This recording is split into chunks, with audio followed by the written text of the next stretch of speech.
Assalamualaikum warahmatullahi wabarakatuh. Alhamdulillahirabbil alamin.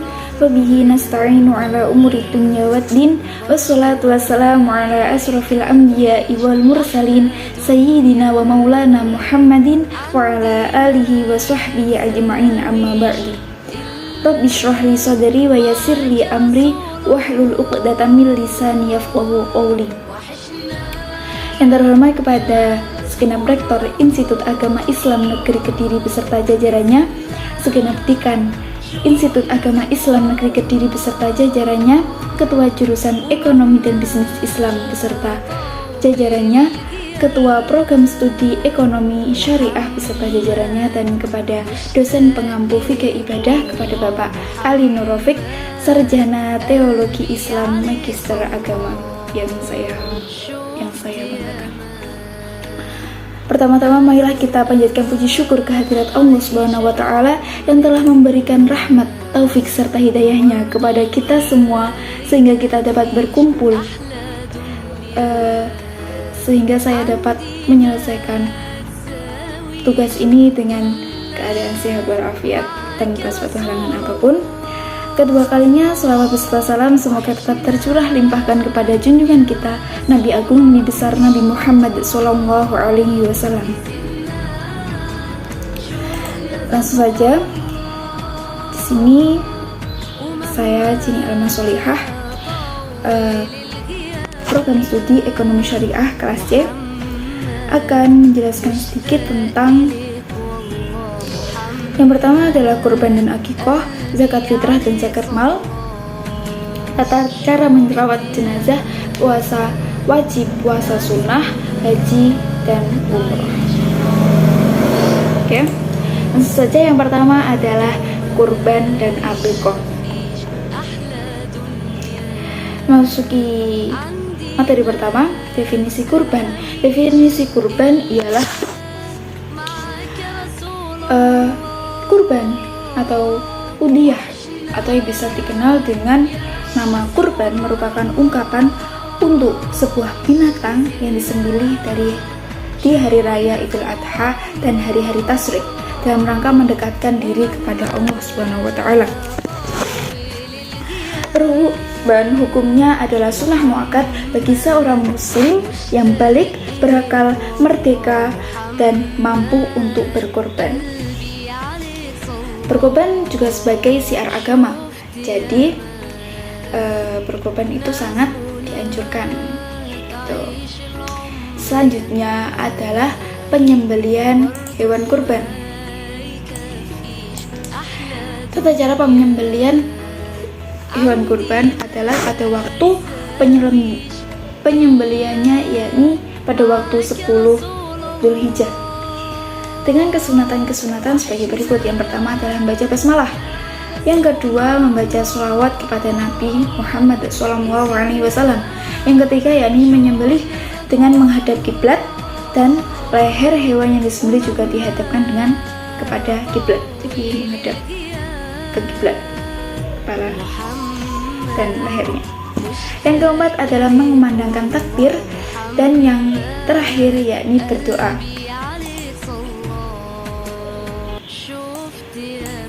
Oke, selanjutnya adalah macam-macam hewan kurban. Dapat dilihat bahwasanya macam-macam hewan kurban yakni ada 3. Yang pertama, macam-macam hewan kurban ini adalah binatang yang sah dijadikan untuk kurban. Ada 3. Yang pertama yakni unta. Unta yang dijadikan kurban itu harus lebih dari 5 tahun. Terus yang kedua adalah sapi. Sapi yang dijadikan kurban juga harus berumur 2 tahun lebih. Yang ketiga yakni kambing. Kambing apabila berjenis domba maka harus berumur 1 tahun lebih 6 bulan, namun dengan gigi depan yang sudah tanggal atau poel. Namun apabila berumur kambing tersebut adalah kambing Jawa atau kambing kacang, maka harus berumur 2 tahun atau lebih. Selanjutnya adalah syarat binatang kurban. Jadi binatang kurban yang ada 3 tadi harus memenuhi syarat untuk dijadikan kurban. Unta, sapi maupun kambing yang dijadikan kurban harus benar-benar sehat, yakni terbebas dari hal-hal yang dapat mengurangi kualitas daging. Adapun hal-hal yang dapat mengurangi kualitas tersebut, kualitas daging, itu adalah yang pertama adalah hewan tersebut buta sebelah. Jadi apabila buta sebelah itu dapat mengurangi kualitas. Yang kedua yakni pincang parah. Jadi tidak hanya pincang sederhana, nanti pincangnya sudah sangat parah gitu. Yang ketiga yakni sakit parah dan tidak layak.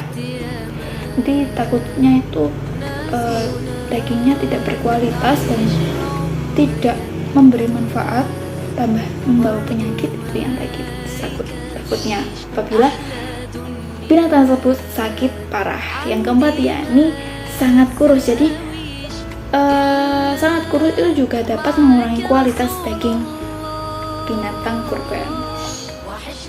Oke, langsung saja. Yang selanjutnya adalah akikoh. Definisi akikoh ialah berasal dari kata aklo, yakbu, akikoh biasanya, yang berarti nama rambut seorang bayi yang baru lahir. Jadi akikoh itu arti dari nama rambut seseorang bayi yang baru dilahirkan. Sedangkan menurut istilah fuqaha, akikoh merupakan sebuah ungkapan untuk binatang yang disembelih atas kelahiran seseorang anak yang dilaksanakan pada hari ke-7 setelah kelahiran. Waktu pelaksanaan akikoh yakni saat hari kelahiran termasuk dalam hitungan ke-7 hari tersebut. Jadi kesunatannya itu hari ke-7, hari kelipatan 7 seperti itu.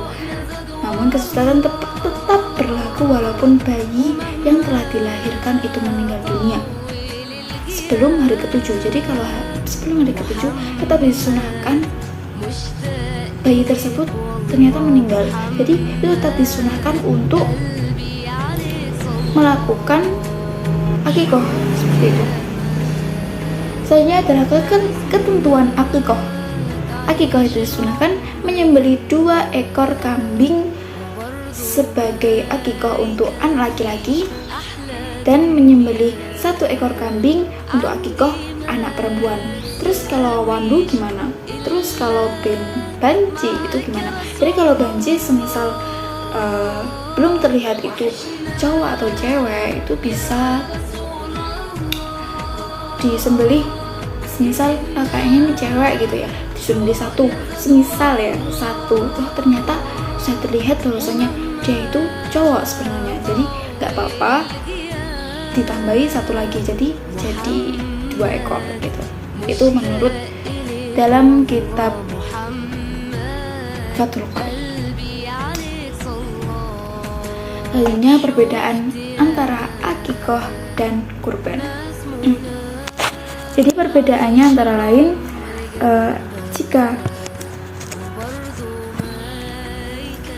jika kurban itu tidak harus diserahkan kepada fakir miskin dalam kondisi sudah dimasak. Namun apabila akikoh itu harus diserahkan kepada fakir miskin dalam kondisi sudah dimasak. Gitu, itu bedanya yang pertama. Yang kedua yakni menjadi milik orang yang menerima akikoh meskipun ia berstatus kaya sehingga boleh menjualnya atau menyedekahkannya kembali.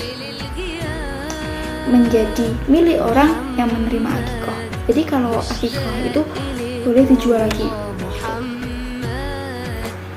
Tapi kalau kurban itu harus digunakan sendiri, jadi harus dimasak, nggak boleh dijual kembali gitu. Terus yang ketiga yakni tidak mengenal batas waktu. Akikoh itu tidak mengenal batas waktu, jadi nggak ditentukan seperti kurban misal 10 Dzulhijjah gitu. Kalau akikoh kan enggak, jadi boleh kelipatan 7, boleh terserah boleh seterusnya, yang penting sudah ada atau nunggu udah ada uang baru mengakikoi itu juga. Oke, selanjutnya adalah pengertian zakat dan zakat. Zakat itu ada dua, yakni zakat fitrah dan zakat mal. Oke. Yang pertama adalah zakat. Kata zakat secara lughah atau secara bahasa berarti bersih tambah suci. Bersih tambah terpuji, berkembang. Sedangkan menurut istilah atau syarak, zakat adalah kadar harta tertentu yang diberikan kepada para mustahik atau orang yang berhak menerima dengan beberapa syarat. Zakat dibagi menjadi dua, yang tadi yakni zakat fitri atau zakat fitrah dan zakat mal atau zakat harta benda. Jadi zakat fitrah adalah sejumlah harta yang wajib ditunaikan oleh setiap mukallaf dan orang yang nafkahnya ditanggung olehnya dengan syarat-syarat tertentu. Zakat fitrah dikeluarkan oleh setiap umat Islam yang hidup sebagian bulan Ramadan dan sebagian bulan Syawal pada saat itu. Karena hukum zakat fitrah bagi umat Islam ialah wajib, baik bagi laki-laki maupun perempuan, meskipun sudah besar atau kecil, merdeka atau hamba, tua maupun muda, semuanya pokoknya. Ini jelaskan bahwasanya zakat fitrah adalah sejumlah harta yang wajib tunaikan oleh setiap mukallaf dan setiap orang yang nafkahnya ditanggung olehnya. Jadi jika suami istri itu ditanggungnya oleh suami, sebenarnya yang menafkahi itu adalah suami, dan yang menzakati fitrah itu juga suami. Sebenarnya yang wajib itu suami. Selanjutnya adalah syarat wajib zakat fitrah. Syarat wajib zakat fitrah yang pertama adalah beragama Islam. Jadi orang yang baru masuk Islam itu juga diberikan zakat, dapat zakat. Lalu yang kedua adalah mempunyai kelebihan harta, yang tadi maksudnya itu untuk makan hari ini dan besok itu ada gitu. Terus yang ketiga yakni tepat pada waktunya. Jadi kalau nggak tepat waktunya itu bisa jadi haram. Jadi zakat fitrah itu waktunya itu bisa jadi haram, jadi wajib ya. Kalau zakat fitrah saat wajibnya itu juga pas saat pada waktunya, ada yang makruh juga. Oke. Selanjutnya ini saja zakat mal. Zakat mal secara bahasa atau lughah itu berarti harta. Jadi zakat mal adalah zakat kekayaan yang harus dikeluarkan dalam jangka waktu 1 tahun sekali yang sudah memenuhi nisab, mencakup hasil perniagaan, pertanian, pertambangan, hasil laut, hasil ternak, harta temuan, emas, perak, serta hasil kerja atau profesi. Intinya masing-masing dari tipe tersebut memiliki perhitungannya sendiri-sendiri. Jadi nggak sama ya. Selanjutnya adalah syarat wajib zakat mal. Syarat wajib zakat mal yang pertama yakni Islam. Di beragama Islam, orang Islam wajib zakat mal. Yang kedua, itu yang pertama maksud. Yang kedua yakni merdeka. Jadi seorang hamba itu tidak wajib melakukan zakat mal, hamba atau budak. Yang ketiga yakni telah mencapai nisab. Jadi kalau sudah mencapai nisab itu juga wajib untuk mengeluarkan zakat mal. Yang keempat, lebih dari kebutuhan pokok. Jadi ya harus lebih. Jadi kalau nggak lebih dari kebutuhan pokok, jadi belum diwajibkan untuk mengeluarkan zakat mal. Yang terakhir adalah emas dan perak. Jadi emas dan perak itu juga diwajibkan untuk mengeluarkan zakat. Oke. Mungkin saja dari zakat. Dari yang pertama zakat fitri, yang kedua zakat mal. Oke, selanjutnya adalah tata cara mengurus jenazah. Mengurus jenazah merupakan kewajiban yang hukumnya fardu kifayah, yaitu apabila ada salah seorang di antara kita yang sudah mengurus jenazah, maka yang lain tidak berdosa apabila tidak ikut mengurus. Tapi masa ya tega sendirian, ada teman sendirian mengurus jenazah, masa dibiarkan? Ya nggak tega kan. Selanjutnya adalah kewajiban mengurus jenazah tergantung pada jenazahnya itu sendiri. Jadi tipe-tipe jenazah itu juga berbeda-beda. Yang pertama adalah jenazah orang muslim. Orang muslim itu juga ada dua. Maksudnya yang pertama itu ada yang meninggal dunia biasa, ada yang syahid gitu. Jadi ada macam-macam. Yang pertama muslim yang meninggal biasa, seperti maksudnya itu muslim yang meninggal bukan dalam keadaan mati syahid. Jadi kewajibannya yang harus dilakukan adalah yang pertama memandikan, mengkafani, mensolati, dan memakamkan. Yang kedua yakni muslim yang meninggal dengan mati syahid. Syahid dunia adalah orang yang mati dalam peperangan dengan niat mencari kehidupan dunia atau syahid dunia akhirat, yakni orang yang meninggal dalam peperangan dengan niat untuk menegakkan agama Allah. Orang yang mati syahid itu orang yang mati syahid yang perang itu ya. Itu mayatnya haram dimandikan, disolati. Jadi tata caranya hanya untuk menyempurnakan kafannya jika pakaian itu tidak menutupi sepenuhnya. Terus yang kedua yakni memakamkan. Jadi hanya dua, yang pertama menyempurnakan kafan, yang kedua memakamkan.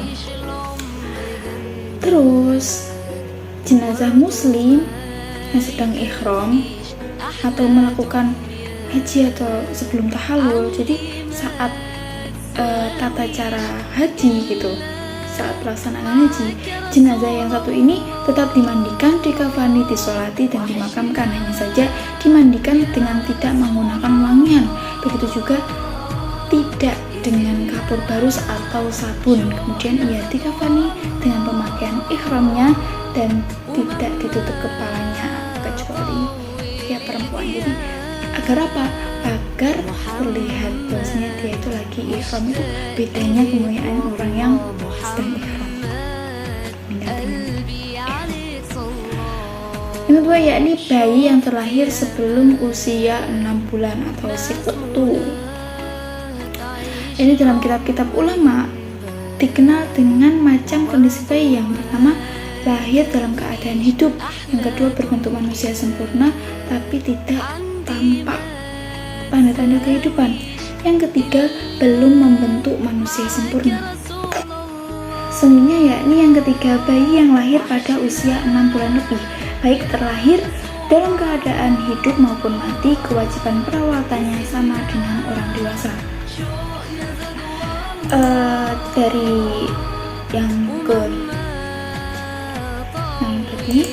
kedua dan yang ketiga, bayi-bayi yang keguguran, ya ada yang belum mencapai 6 bulan, ada yang mencapai 6 bulan lebih. Itu dalam suatu referensi ada beberapa yang dapat menyimpulkan dari sebuah kesimpulan, yakni yang pertama, janin yang keguguran dan masih berupa gumpalan darah dan gumpalan daging sunnah dikuburkan, tidak wajib dikafani, tidak wajib dimandikan, dan tidak wajib untuk disolatkan. Yang kedua yakni jika sang janin yang keguguran sebelumnya tidak terlihat hidup dan tidak pula terlihat ada tanda-tanda kehidupan, maksudnya ya tidak nangis gitu, tidak ada suara, tidak pula tampak rupa dan kesempurnaan fisiknya, maka ia tidak wajib dimandikan, tidak wajib disolatkan, namun disunahkan untuk mengkafani dan wajib dikuburkan gitu. Yang ketiga yakni jika ada janin yang keguguran tidak terlihat hidup, tidak pula terlihat tanda-tanda hidup, namun tanpa rupa dan kesempurnaan fisiknya, terlebih usianya di atas 4 bulan, maka jenazahnya wajib dimandikan, dikafani, dikuburkan, namun tidak wajib disolatkan. Gitu. Jadi kalau lebih dari 4 bulan dan tanpa rupa, kesempurnaan fisiknya itu ada, itu wajib dimandikan, dikafani, dikuburkan, namun tidak wajib disolatkan. Gitu ya bedanya. Yang keempat yakni jika janin keguguran sebelumnya terlihat hidup, tampak pula tanda-tanda kehidupan seperti menangis, berteriak, menjerit, menggigil dan sebagainya. Intinya sesaat setelah dilahirkan itu ada suara gitu loh.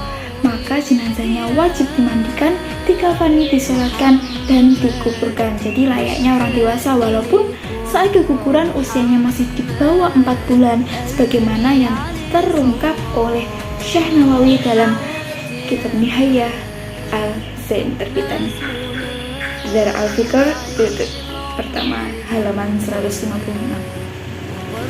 Selanjutnya adalah wajib hukumnya membedah perut jenazah wanita. Ini yang wanitanya, yang ibunya, yang di dalamnya ada janin dengan catatan sang janin diharapkan bisa hidup berdasarkan hasil pemeriksaan dukun bayi, bidan, dokter, atau petugas medis lain.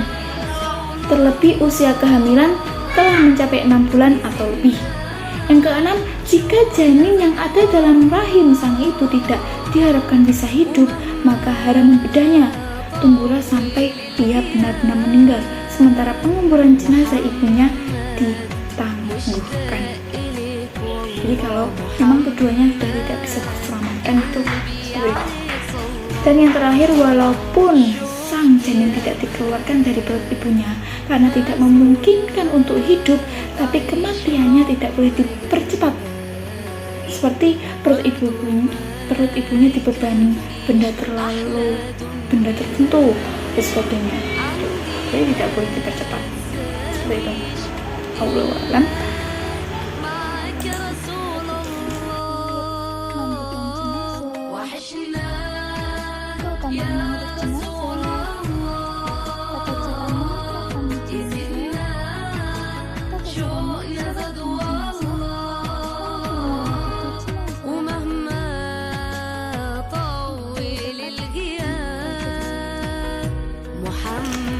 Oke, yang selanjutnya adalah puasa wajib dan puasa sunnah.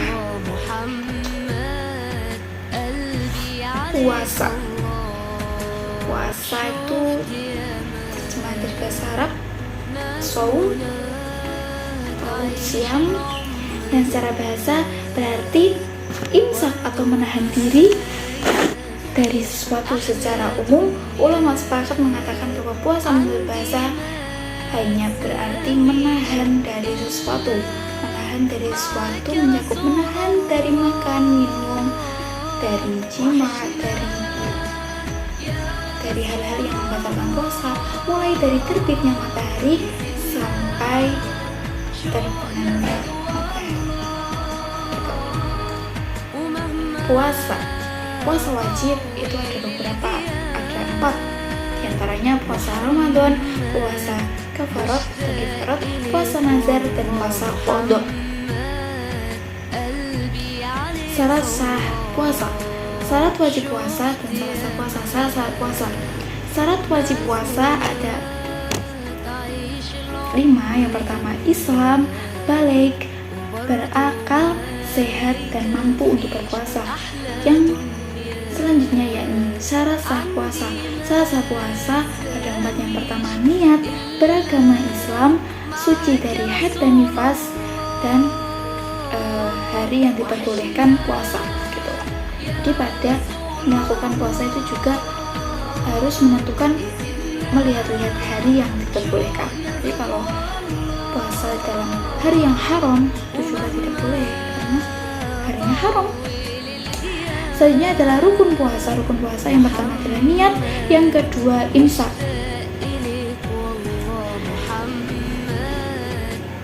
Imsak.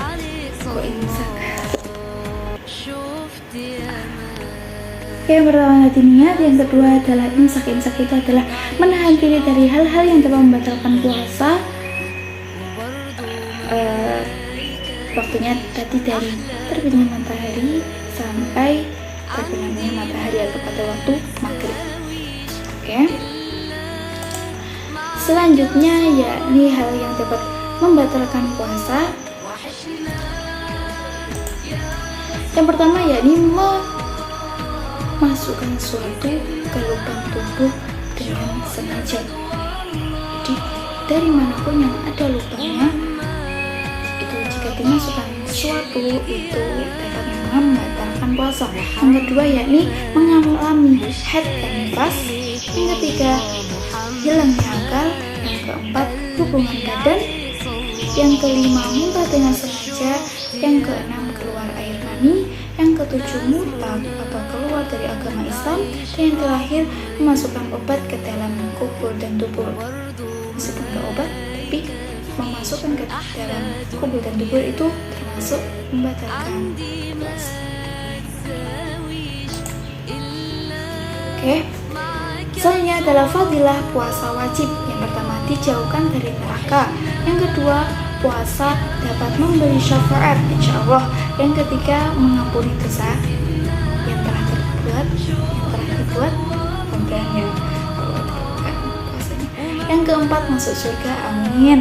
Yang kelima menyebabkan doa terkabul, ya Allah, masya Allah, amin. Fadilahnya.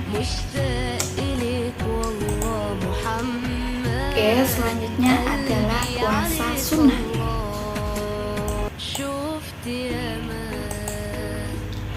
Puasa sunnah ialah puasa yang tidak diwajibkan dilakukan oleh umat Islam, ialah sunnah. Sunnah itu perkara yang apabila dilakukan mendapatkan pahala dan apabila ditinggalkan tidak masalah.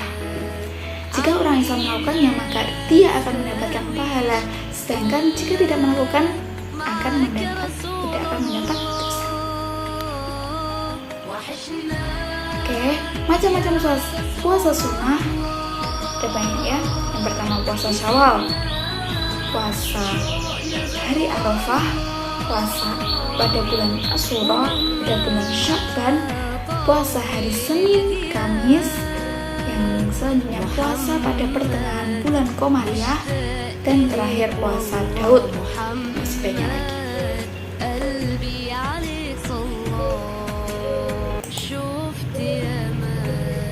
Oke, itu sudah dijelaskan.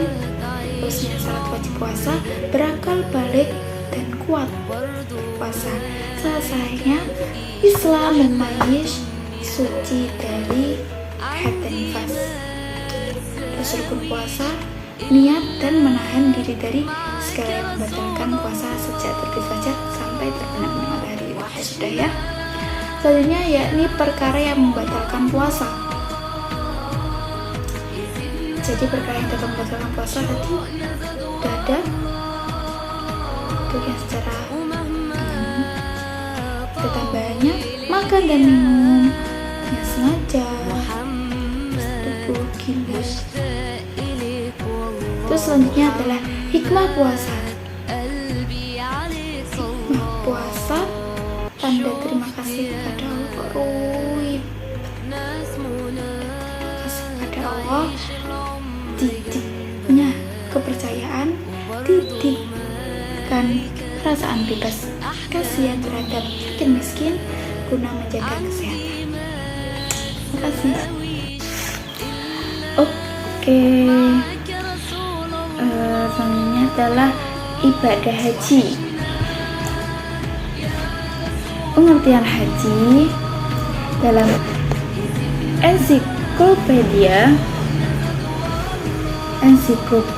hukum Islam secara etimologi berarti tujuan, maksud dan menyengaja. Sedangkan secara terminologis adalah beribadah kepada Allah dengan melakukan manasik yang telah dilakukan oleh Rasulullah yang diungkapkan dalam sunnah Rasulullah SAW. Secara bahasa haji berarti al-qasd, yang berarti pergi mengunjungi tempat yang diagungkan. Sedangkan secara istilah haji bermaksud mendatangi Baitullah ke rumah Allah untuk amal ibadah tertentu yang dilakukan pada waktu dan tata cara tertentu. Ulama fikih mendefinisikan haji adalah menyengaja mendatangi Ka'bah untuk menunaikan amalan-amalan tertentu. Syarat wajib haji yakni Islam, berakal, dewasa atau balik, mampu, dan merdeka. Yang kedua yakni rukun haji. Rukun haji adalah ihram, wukuf di Arafah, tawaf ifadah atau tawaf pada awal, terus sa'i, tahallul, dan tertib. Selanjutnya adalah wajib haji. Wajib haji yang pertama berihram di miqat, mabit di Muzdalifah, mabit di Mina, melontarkan jumroh 3 jumroh, dan tawaf wada, tawaf perpisahan. Selanjutnya rangkaian melaksanakan ibadah haji. Yang pertama haji tamattu. Haji tamattu yakni melaksanakan ibadah umrah terlebih dahulu kemudian melakukan ibadah haji. Yang kedua yakni haji ifrad, yakni kebalikan tamattu, melakukan haji terlebih dahulu kemudian umroh. Terus yang terakhir adalah haji qiron, yakni pelaksanaan haji dan ibadah umroh secara bersama-sama. Hukum ibadah haji. Haji memiliki ragam hukum syar'i tergantung kondisi setiap orang. Hukum haji terkadang menjadi fardu ain, menjadi fardu kifayah, dan ada kalanya sukarela atau tatawwu. Tetapi yang pasti haji adalah wajib seumur hidup sekali bagi orang yang mampu dan memenuhi syarat yang telah diatur dalam ilmu fikih. Selanjutnya adalah hikmah dan keutamaan ibadah haji. Yang pertama yakni menyempurnakan keislaman, menghapus dosa, melipat gandakan pahala, meningkatkan iman dan takwa kepada Allah Subhanahu wa taala, memperoleh maghfirah dan ampunan dari dosa dan noda, terkabulnya doa dan permohonan, memperoleh kesuksesan hidup dan balasan surga, amin, dan persaudaraan umat Islam, seperti itu. Yang terakhir yakni pembahasan umroh. Umroh secara bahasa diambil dari kata al-umroh yang bermakna berpergian, sedangkan pengertian umroh dalam terminologi ilmu fikih adalah berpergian menuju ke Baitullah untuk melaksanakan serangkaian ibadah umroh, yakni tawaf dan sa'i, atau dengan kata lain datang ke Baitullah untuk melaksanakan umroh dengan syarat-syarat yang telah ditentukan. Dalam definisi ibadah umroh ada 4 unsur penting dalam bepergian, yakni bepergian Baitullah, rukun umroh atau serangkaian umroh, dan syarat umroh. Syarat dan rukun umroh yakni beragama Islam, berdewasa atau balik, merdeka, mampu bagi perempuan bersama mahramnya, ihram dan berniat memulai umroh, tawaf, sa'i, tahallul, tertib. Banyak perkara yang dapat membatalkan umroh, yakni bagi laki-laki tidak boleh memakai pakaian. Jika memakai pakaian yang ada jahitannya, dan tidak boleh menutup kepala, itu hal yang merupakan larangan dalam umroh. Apabila dilakukan akan membatalkan rangkaian ibadah umroh. Terus selanjutnya adalah bagi wanita tidak boleh menggunakan penutup wajah dan 2 telapak tangan. Jadi tidak boleh melakukan penutup wajah dan penutup kedua telapak tangan. Dan memakai wangi-wangian, memakai minyak rambut bagi wanita itu juga tidak diperbolehkan.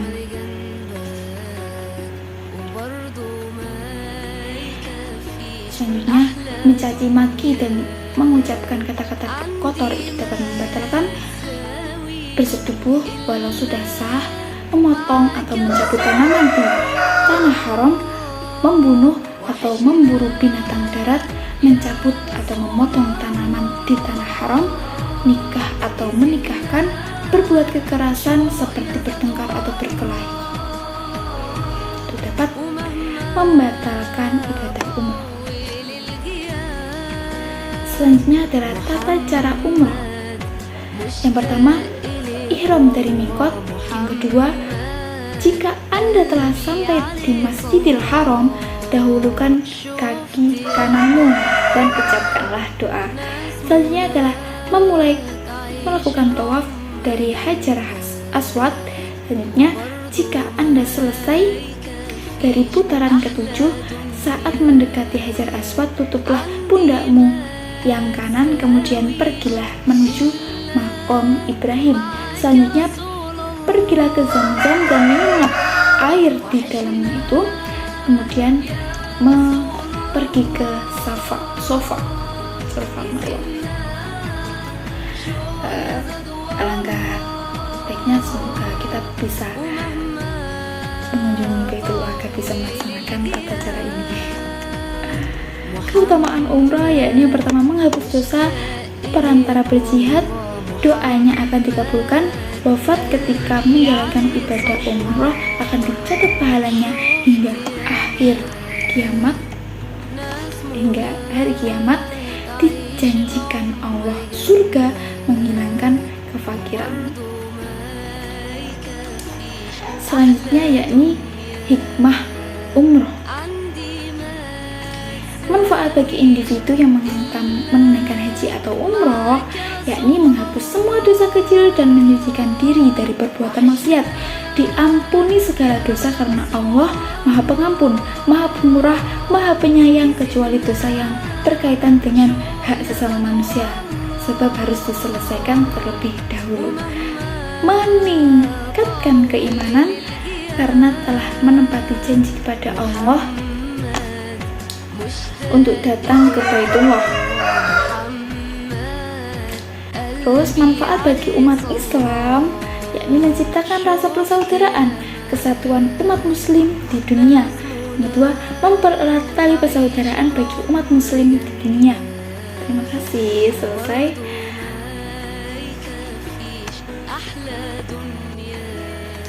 Demikian pandangan dari saya, kurang lebihnya saya mohon maaf yang sebesar-besarnya. Semoga ilmu yang dapat disampaikan dapat berguna. Apabila ada kelebihan itu semua datangnya dari Allah Subhanahu wa taala, dan apabila ada kesalahan itu dari saya sendiri. Akhirul kalam, wabillahi taufiq wal hidayah, waridho wal inayah. Assalamualaikum warahmatullahi wabarakatuh.